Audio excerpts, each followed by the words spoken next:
Bonjour tout le monde, bienvenue sur ma chaîne. Je m'appelle Stéphanie et bienvenue à Les Plantes de Steph. Aujourd'hui, je voulais vous parler du bouturage d'une plante que j'aime beaucoup, qui est très facile à bouturer, la chêne de cœur.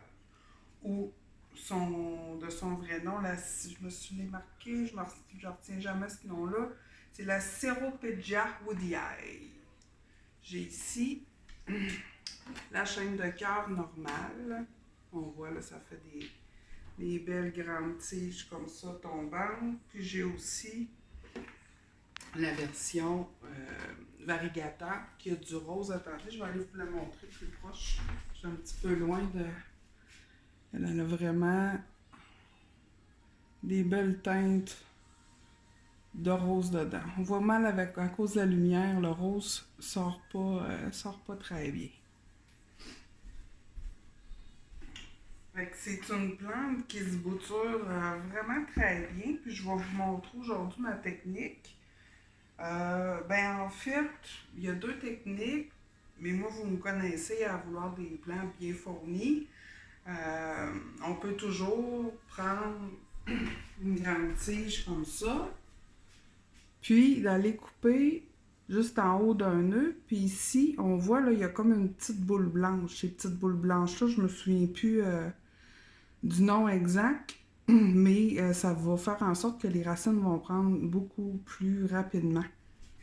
Fait qu'on pourrait couper plein de tiges comme ça, puis carrément les mettre direct en terre, là, ça prendrait très bien. Moi, ce que j'aime faire, c'est des boutures en prenant juste, excusez, c'est étonnant, là, en prenant juste un petit bout de le nœud avec deux feuilles. Ça va faire que, comme j'ai expliqué dans mes autres vidéos, il va y avoir une nouvelle tige qui va repartir du nœud. Là, je vous montre un exemple que j'ai déjà parti. En fait, sont prêtes à rempoter celle-là. Fait que je vais faire ça juste après. Et qu'on voit... J'ai déposé juste des petits nœuds sur de la mousse de sphène. Puis là, on voit là, qu'il y a plein de tiges qui sont reparties.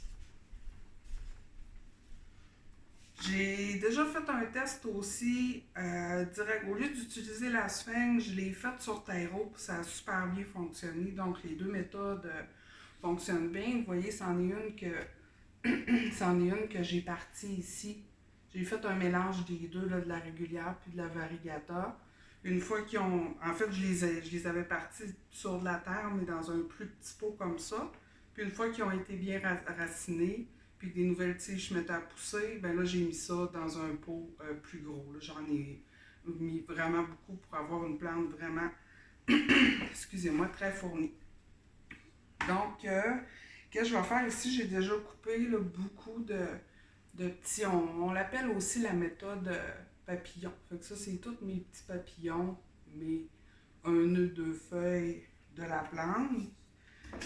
Fait que là, comme je vous disais, cette fois-là, je vais les faire sur terreau et non en sphène. Fait que je vais mettre un petit fond de terre dans mon pot. Pas besoin de beaucoup.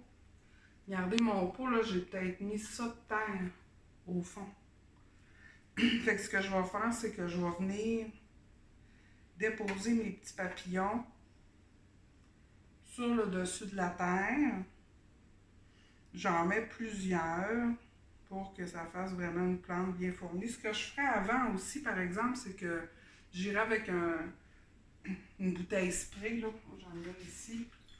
J'irais d'abord humidifier là, mon terreau comme il faut, puis après venir mettre mes petits papillons en essayant de mettre le nœud sur le côté de la terre en poussant juste un petit peu, là, mais ça n'a pas besoin d'être enterré en tant que tel. Là. Ça peut vraiment être juste déposé sur le dessus du terreau. Puis ce que je fais, c'est que je le mets dans un bac transparent comme ça pour créer un effet de serre. Puis je vérifie mon bac de temps en temps pour m'assurer que soit ma sphène ou mon terreau n'est pas séché. Si c'est séché, là, je vais y aller aussi comme avec ma bouteille de spray pour réhumidifier. Je vais ouvrir mon bac peut-être aux 4-5 jours. Si on voit que c'est beaucoup trop humide dedans, ben on l'ouvre, mais on veut qu'il y ait tout le temps une belle condensation là, sur le tour du bac. Ça nous donne un indice que notre taux d'humidité est élevé là-dedans. Il ne faut pas qu'il soit trop non plus. C'est bien jauger. Quand je trouve qu'il y a trop d'humidité, c'est quand mon couvercle va se ramasser vraiment plein d'eau, plein de gouttelettes. Que là, je trouve qu'il y a peut-être un petit peu trop d'humidité dedans. Fait que dans ce temps-là, moi, je vais l'ouvrir une demi-heure, une heure, juste pour faire évaporer le plus d'eau possible.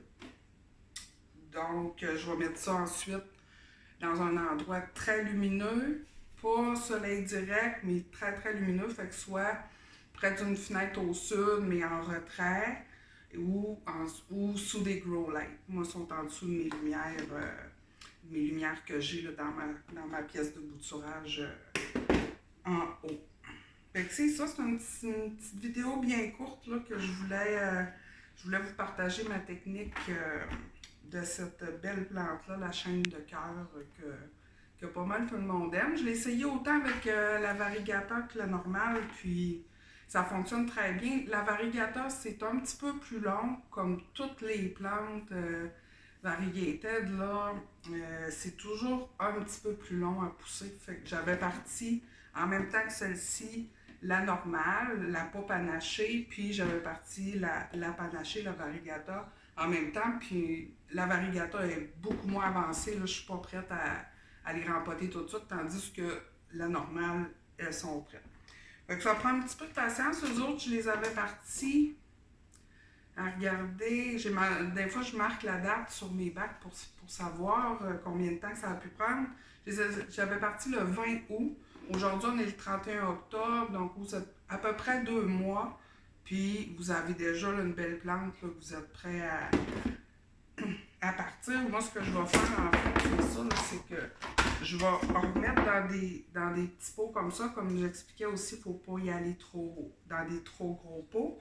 Mais je vais en combiner plusieurs. Je peux peut-être en faire un vite. Je remplis mon pot. Je me laisse un petit espace sur le dessus pour aller. Là, je viens chercher ce que j'ai ici au fond. Eux autres, ils étaient sur mousse de sphène. Puis, c'est pas grave, là, on peut carrément garder la mousse de sphène. Puis, juste déposer sur le dessus du terreau. Les racines vont continuer à pousser sur le terreau. Puis, la mousse de sphène, elle va finir comme si on veut par disparaître parce que la plante va être vraiment fournie. Puis, ça fait pas. Ça donne pas un mauvais look à la plante non plus. Fait que là, fait que ça me fait, regardez, une petite plante bien remplie. Alors voilà, laissez-moi un commentaire ou si vous avez des questions, n'hésitez pas. Si vous n'êtes pas abonné à ma chaîne encore, je vous invite à le faire pour continuer de me suivre dans les vidéos que je partage. Donc, je vous remercie. Bye les plant lovers. On se revoit à une prochaine fois. Bye bye. Oops.